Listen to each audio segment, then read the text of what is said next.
Okay, I'm here in North Denver, getting ready to, the dogs are barking. Okay, I'm here in North Denver with Ryan, one of the fellow R1T owners, as well as one of the co-founders of the Rocky Mountain Rivian Club, so shout out for that. It's time to rotate the tires on the truck. Believe it or not, I have 5,000 miles on the truck. Ryan tells me 5,000 miles is a good number to rotate the tires. So let's talk about that a little bit. So there's going to be debate on the internet. Rivian doesn't actually provide, at least as of this filming, guidance for actual tire rotation. So how the service centers actually look at it is on an as-needed basis. So we've been experimenting with the current AT 20-inch Scorpion all-terrains. And 5,000 miles seems to be a good balance point, especially if you're going to be trading in that spare tire into the mix. Scott has a full-size spare here. You know, I have the fortunate luck of having two full-size spares that I can go into the rotation. Which makes it a lot easier because you can rotate them in pairs. And you don't have to worry about the misbalancing. And that's one of the other reasons. At 5,000 miles, we're going to be testing the tread depths on all these just to make sure that we don't cause an imbalance, which could cause an issue with traction control, the suspension system, ABS. Okay. So we want to be cognizant of that. Right. Okay, cool. So I've got the full-size spare here. We're going to do at least one with just the regular standard jack, but we also have some other jack systems. We're going to talk about some of the other tools and stuff that we've got here today to try and like speed things up, maybe make things a little easier, but maybe this will be just fine. We'll see, right? It's the first time I've actually jacked up the truck, seen behind the wheel, so behind the tire. So let's do it. So Ryan tells me that he can get this spare out without opening the tonneau cover and putting this all the way up. Obviously that'd be a little bit easier. That's the way I've done it a couple of times, but we're gonna try it this method, see if it's easy enough to do. So one thing to note here, like I said, it is easier to open this cover all the way up so that it's 90 degrees, but I'm curious to know if this works without doing that, because you know, if this rack were fully loaded or something, I might not want to take it off, but I still want to be able to get to the spare.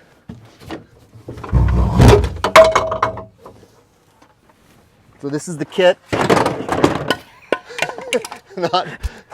not super sturdy, but it's there. This is the kit that the truck comes with. And there's a missing piece here, which also fell out. This is the little nipple that goes underneath the truck. We'll show you that in a bit. One thing to note here before I try to pull this tire out, I'm going to get rid of this. I'm going to unscrew this so I can use this item here. Scott, do you want to show where they build in the little wrench? Yeah, so the wrench is right here. These little hex shaped thing. And I'm going to use that to unscrew this here. And Scott, why are you unscrewing that? Besides the user manual telling you to do so. Well, because I don't think I can lift this over that thing. First of all, I can't lift it over there without taking this out. And secondly, if I did and I tried, I'd probably scratch the crap out of the wheel. So I don't want to do that. Other people have done that. Jimmy at Rivian Stories talks about how that happened to him, unfortunately. So his lesson we learned from. Yeah. Thanks, Jimmy. And what we probably should do, Scott, is actually take the jacking service kit and put it aside, because otherwise it may be a yard sale. I like to rush through things. Yeah, definitely be a yard sale. We'll talk about some of these other tools in a little bit. So here I'm going to try and do this by just getting on my knees. So the best way, so it might be, the rubber might be sealed a little bit, so you have to break that free and then bring it up to the lip. And then reposition your grasp. There you go. Okay. And remember, this is about an 89-pound tire wheel combo. I did weigh it. It's 85 pounds or something like that. Just the wheel. But hey, it does come out.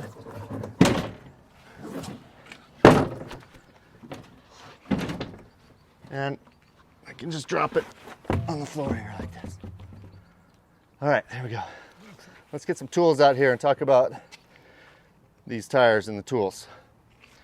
Okay, now we've got the tire out. It's a good idea. The first thing, Ryan tells me anyway, make sure we're testing the depth of the tread here. and comparing it to the ones that are on the truck, because we might not want to use this tire after all. This is a brand new tire. It's never been driven. All 4 of those tires, as I said, have 5,000 miles on them. So tell us about how we would test this out. So typically you're going to get something that's called a tire depth measuring tool, which would be right here. You can get them at any of the automotive stores. The ones that you want, typically they come in both millimeters and 30 seconds. So in the US here, you're going to hear people refer to 30 seconds of tire depth. Rest of the world, it's going to be based in millimeters. Let me show you the package here. This one's just from Napa Auto Parts, maybe $10 or something like that. They're usually like $5 to $10, depending on the ones that you buy. And this seems like to me, this doesn't matter the quality as long as it measures properly, right? It's like a tape measure. Well, as long as it's consistent is what you want. You want consistency of the tool that you're going to be using on any of the tires. And typically how you do it is you're going to actually take the little plunger out. So you're going to see the little shovel that's there on that side. And you don't need to jam it down into the tire. But what this does, it allows it to hit the lower contact. And then you're going to see this T-shape here. That's actually going to set on either of the sides of the treads where you're going to be measuring the depth at. Okay. So as you bring it down, you're going to be able to kind of see, and you want to look all the way around because you want to see where the actual closest dash is for the number that's actually next to it. And so in that case, it's 30 seconds, the white or the 30 seconds? The white's going to be 30 seconds. So in this case, it should be 30 seconds.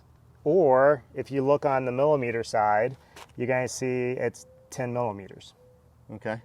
All right, 10 millimeters. That's an easy number to remember. And in this case, in most all cases, the tire depth should be consistent across the tire. So Okay. if you just do it really quick, you can see that it stays consistent. And you're measuring both ends and the middle. Yeah, so what I'm doing, I'm taking 4 measurements. Typically, as a rule of thumb, you're going to want to take a center measurement and the side wall measurements because you're typically going to have, different wear patterns on the middle versus both of the shoulders. Okay. So. And you'll do the same thing on the tires here as well. On all the tires. And what this does, it actually allows you to determine if there's some type of suspension issue that's going on, whether it's an alignment issue, maybe a towing issue, so you're towing in or out of the suspension.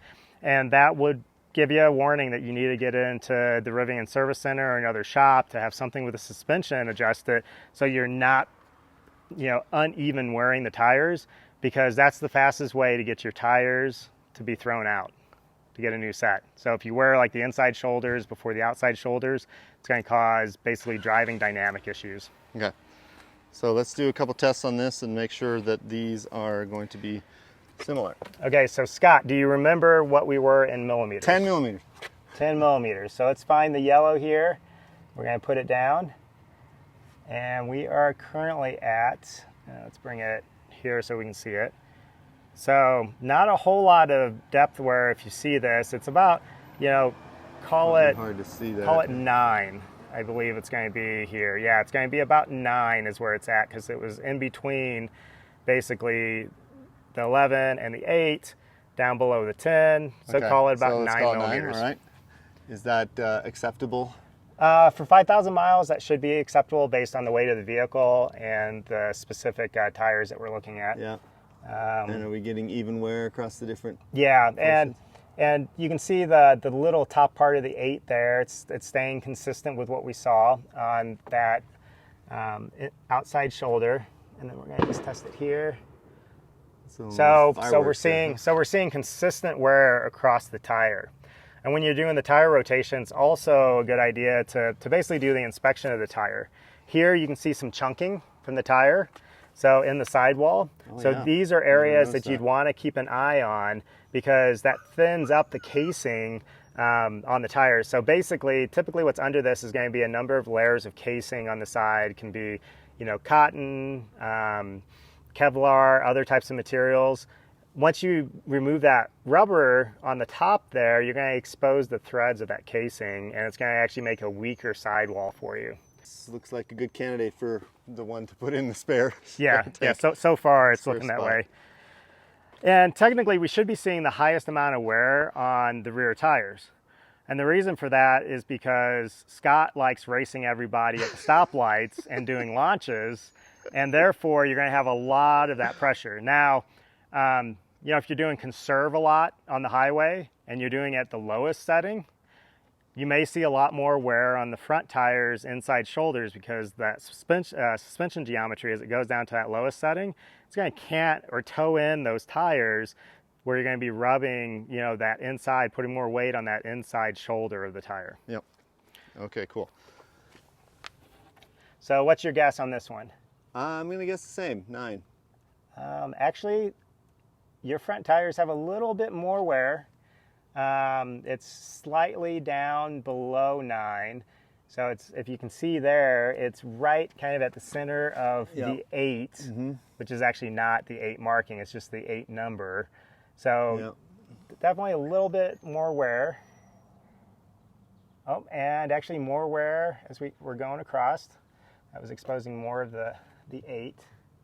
Ooh, a lot more wear as we're going in.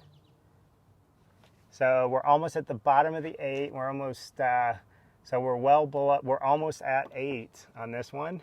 Okay, so what this would tell me, Scott, is if you look, so you were exposing a lot of the 8 on your outside. So either you're driving around in a very high position and basically, you know, causing that outside shoulder to tuck in a little bit because of suspension geometry, or you may have a little bit of a suspension anomaly that's causing more wear on the outside shoulder of your tires versus the inside. So the wear is on the more wear is on the outside, not on the inside. Yeah, okay. so you have, and I wouldn't say it's significant.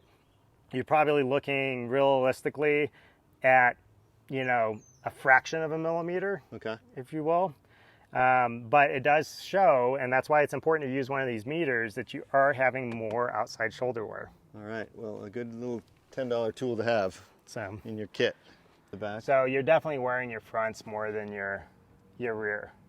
I guess that would make sense. I mean, I do use conserve mode a fair amount, but I mean, not a horrible aggressively, amount. right? Yeah. I mean, since you have towed and stuff, we would be expecting, you know, because you have done several hundred miles towing, that you would have a little bit more wear. So there's definitely, you know, more wear, you know, call it maybe a millimeter difference in wear between your rears and your fronts, with your rears having more life on them, which actually means what we want to do is we're going to cycle out those fronts and we're going to put the, you know, the rears on because they have more life. Now, the call that we need to make is if we're going to keep that rear in the rotation.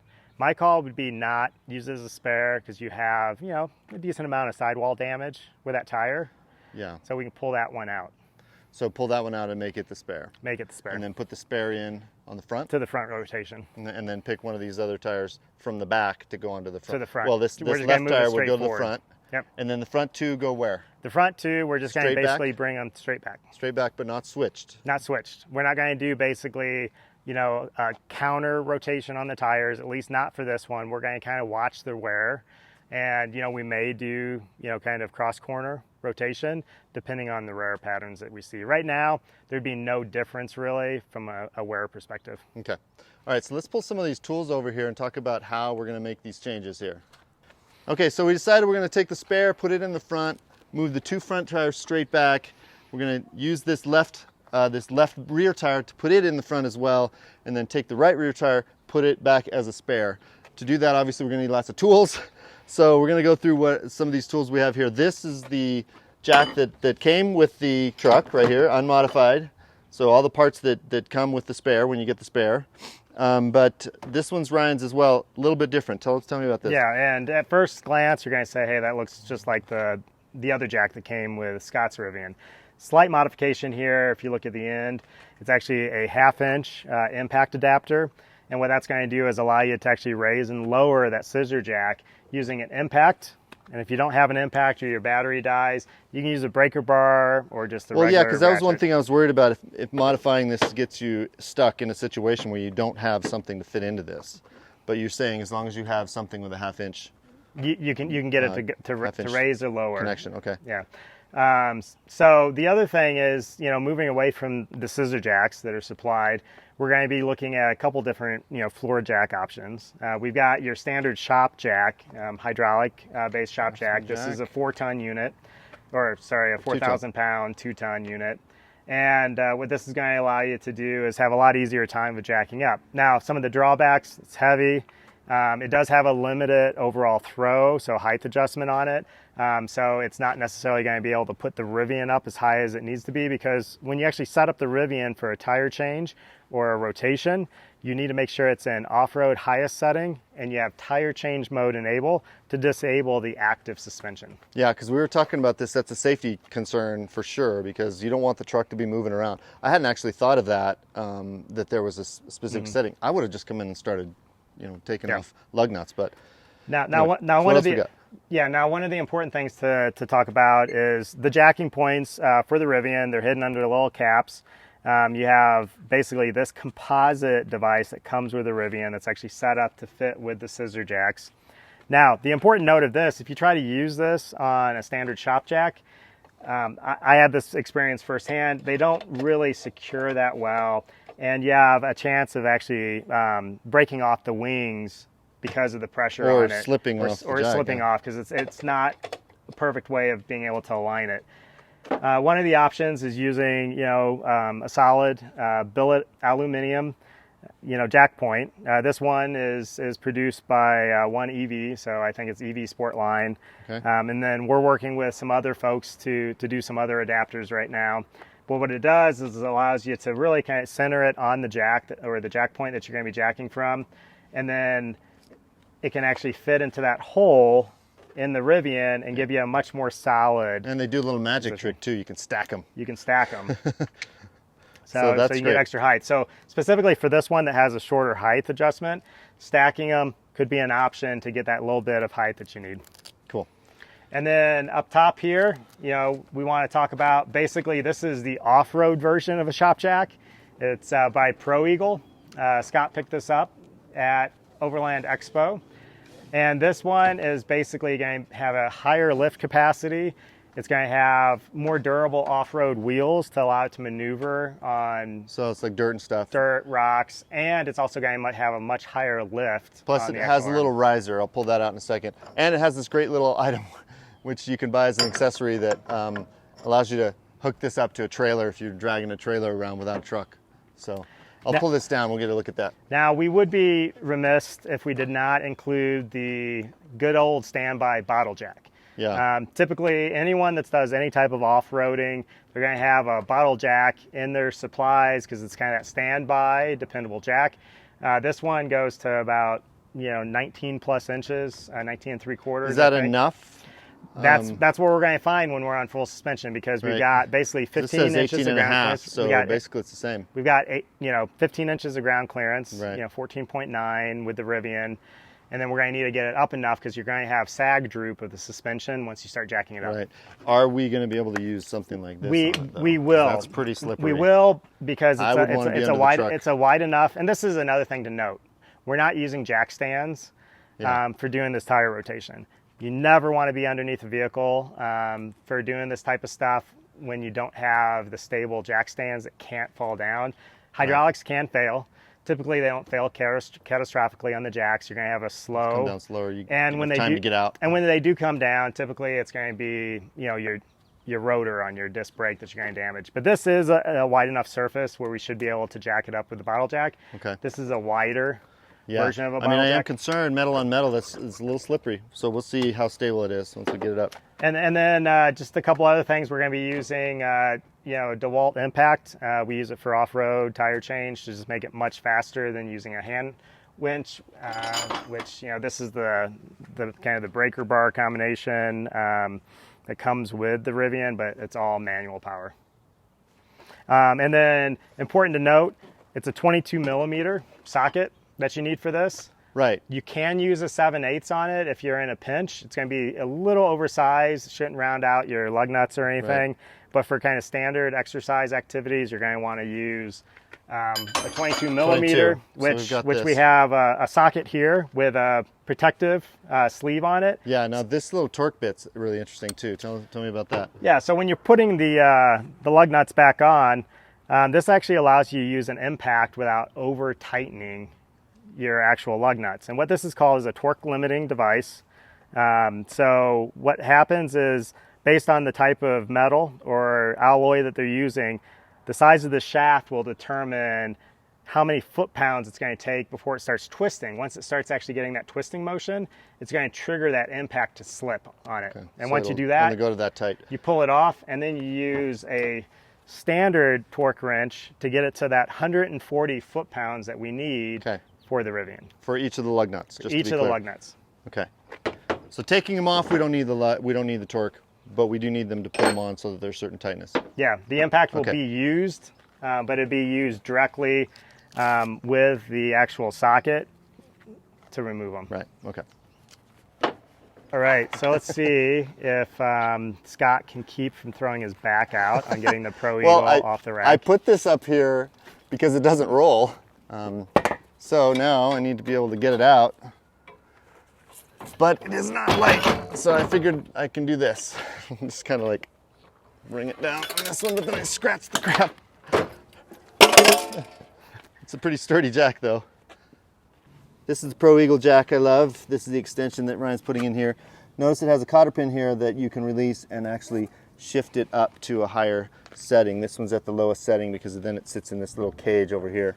Yeah, it's cool. So I love this jack. It's been really fun. I've used it for stuff already. Not jacking up the truck though. I heard you might have used it for relocating air conditioners. I did. It worked really well. So Scott, looks like you have kids, or are you the actual kid? I think a little of both. Yes, definitely have kids, and yeah. Hey, but you know, at least I can vacuum the crumbs up underneath the back seat. One of my favorite features. So why are we inside where it's literally feels like it's 100 and some degrees in your cab right now? Well, because we need to change the settings on the truck so that it knows we're changing the tires. Yeah, so as you can go see to here, settings, vehicle service. So if you're going to be somewhere else, make sure you hit your gear, vehicle, go down to service. You want to make sure you go to tire change. Okay, so you want to make sure you're in park. And then you want to go to off-road all-terrain and choose the highest setting before changing your tire. So we're basically going to do this. It says that it wants to be in the highest setting. So we're going to go ahead and do that before we come back.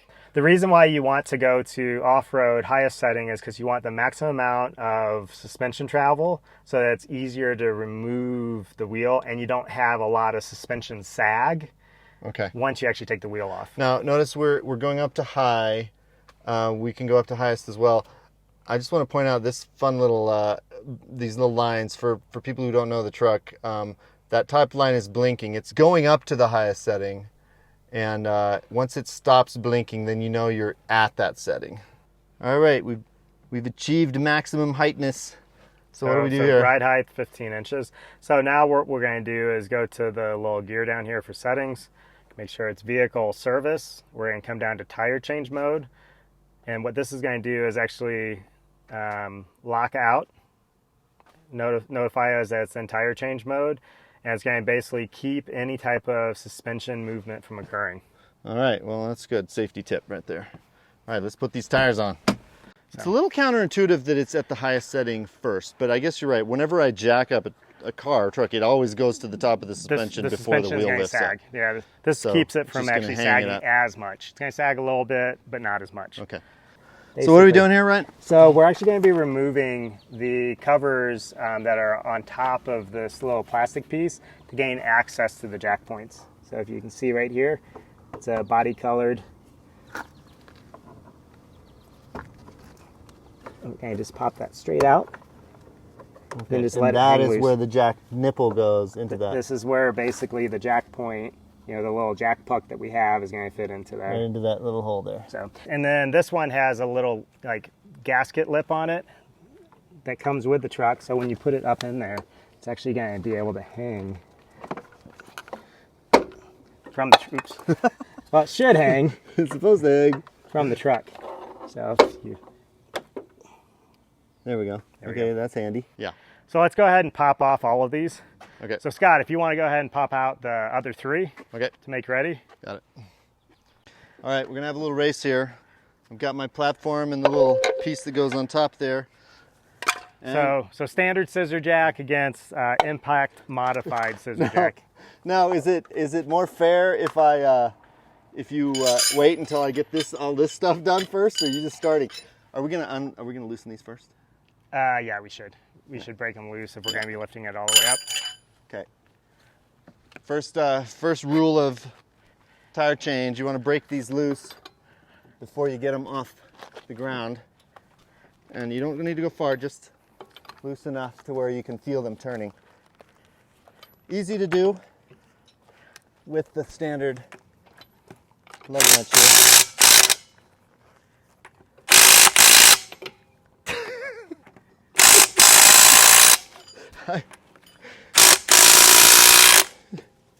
I'm done. But I also started before you. All right. Point that. So, are we ready to go, Scott? Okay, so we're gonna do a little race here. One thing I learned, very important, take off the little cover of this thing so that you can see the hole, so you can get your jack through. All right, so 1, ready? 2, 3, go!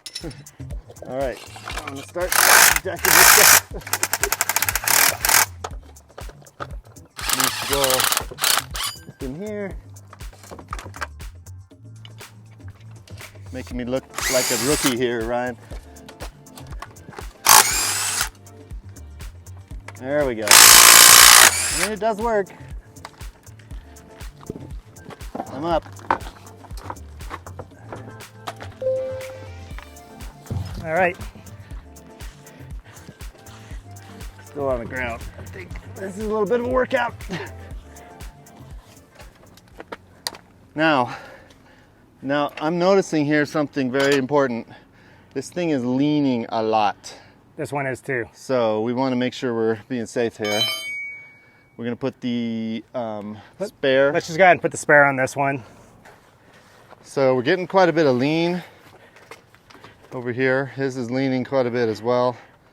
So just be careful. Now I'm not going to take off the tire in the back yet until we get that one on, so that just in case it falls off the jack. You know, one thing I want to do is take a little look at the back here real quick while we have it off too. Just looking for any kind of damage, any kind of interesting issues. This is where we have a friend, John, whose strut broke, which is twice now. And so I'm just looking to make sure that everything's safe back there, looking fine. Are there any things you're looking for when you put these back on? Like, you just got to make sure that they're all going in evenly. Well, you need to make sure that the tire's flat. So, because you want to make sure that you're putting them, tightening them across from each other in a star pattern. Star pattern, okay. Yep. And you always want to hand tighten them first. And the reason for that is you can feel it. And you don't want to cross thread the lugs. Right. So what we're going to do now that we've hand tightened the lugs, we're going to basically get the impact and use the torque limiting bar on it to make sure we don't over tighten with the impact. And then we're going to be using the manual torque wrench just to kind of finish it off. Okay.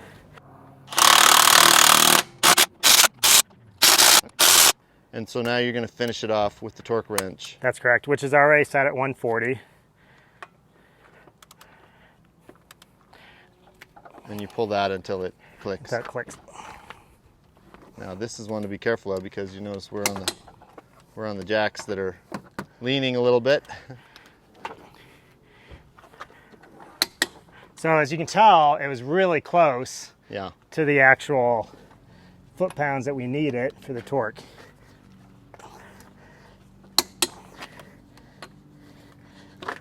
So not much movement at all. And then after about 500 miles, you're going to want to recheck the torque on these. Okay. So we're going to lower this one down and then focus on the back.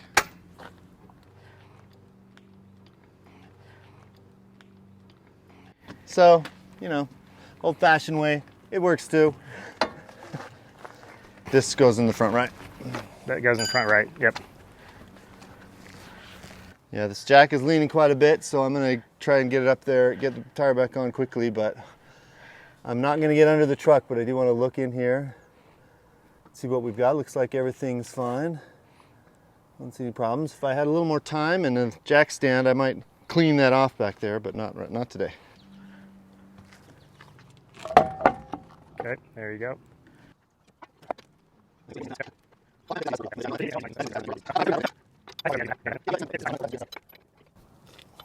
And then Doctor. Doctor. And then we've got the torque wrench, and start here at the top. Is it set at 140? It's at 140.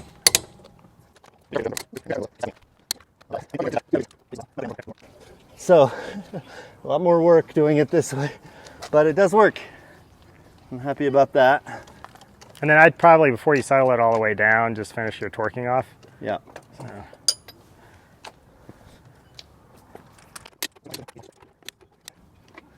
All right, we got 2 done. Let's do the other side. I think we're maxed out right there. Maxed out.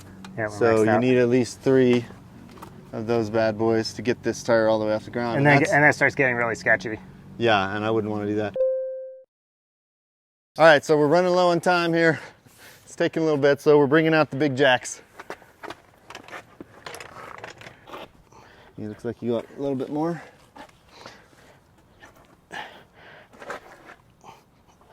Are you maxed? Maxed out. Yep. We're maxed out. We are not at the top. So we're not going to be able to use... We can't use the low Craftsman jack. No, unless we add probably another riser for the pucks. I don't want to do that. But no. Because we've got a better tool. We do. We've got one that's going to work. Okay. I promise that. Let's get it. Adjustments. So we brought in the big guns, the ProEagle jack, which is super cool. Except for before we put this puck on, I want to show you this these little holes here that allow me to put it up to a higher setting. So I can already start at a pretty high setting. That's before even a single jack. And let's see how this works.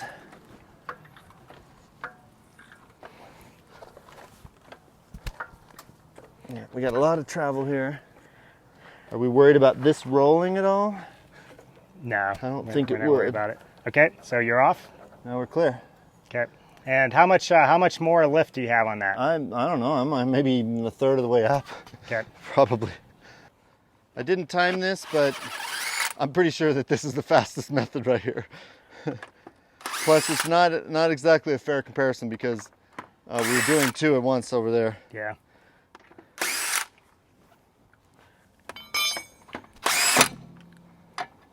That's super slick. And I have to say, with this jack, I'm much more comfortable than Yeah. any of the other jacks that we were using. Agreed.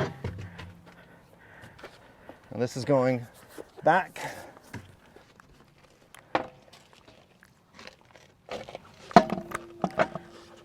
I don't know if this is a good technique, but I've always used my feet on the outside to kind of like Yeah, put usually those things definitely in helps. place and then get my feet out when I need, as soon as they're there.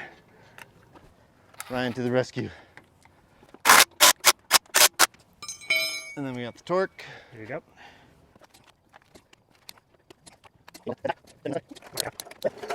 Don't forget to pop this little... So with this, you notice there's 2 teeth here. They're not hooked. The back is hooked. So you can needs to go in first, otherwise you'll break off the tab. Okay.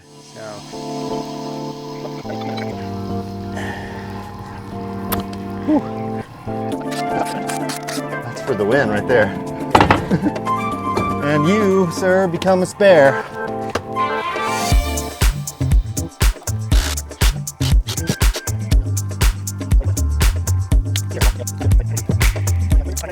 We're unfortunately losing the light because we were, of course, doing a video of this, testing a lot of jacks, talking about the tools. But one of the good ideas is that when you have your wheels off, you're going to clean them, wash them really well. And then because of the paint that's actually used on here, we want to use automotive grade waxes. And what that helps to do is kind of maintain that finishing quality of the wheel, plus makes it easier to clean in the future. So brake dust, dirt, debris, it's going to come off much easier if you maintain your wheels also. Okay, so takeaways for me, you gotta have the right tools in the right places. Little thing, it's good to do this once so you know little things like this, so that you can get the right pieces out. You know, those little holders that cover the little nipples inside. That would have been really hard without a screwdriver or something like this. You wouldn't normally think to bring that, but you know, most of us would have something like that in our kit anyway. And the ProEagle jack for the win. The other jacks didn't necessarily work. I would have thought, especially that Craftsman jack would have worked easily. Too short. But it was too short. So just good to test that out. And the bottle jack also too short. You'd have to, you know, jimmy rig something to get it up there, which is not a wise thing to do when you're in a pinch. So otherwise, I think that's it. So we've rotated the tires. When's the next rotation? 5,000 more? 5,000 more, so 10,000 miles. And then the key is to track that tire wear to make sure that they're continually wearing consistently. And then also just watch the fronts a little bit more, because as we noted, you're having an uneven wear of the tire. More in the front than in the back. And from shoulder to shoulder, you're having. You know, your mileage may vary, of course, but that's something important to know. All right, so anyway, we're gonna put away the tools, get back on the road, get home, get some dinner. But anyway, thanks to Brian for all your great help. It's been really fun. Thanks to Becca for doing a little camera work for us, and for you all for watching. So we'll see you in the next one.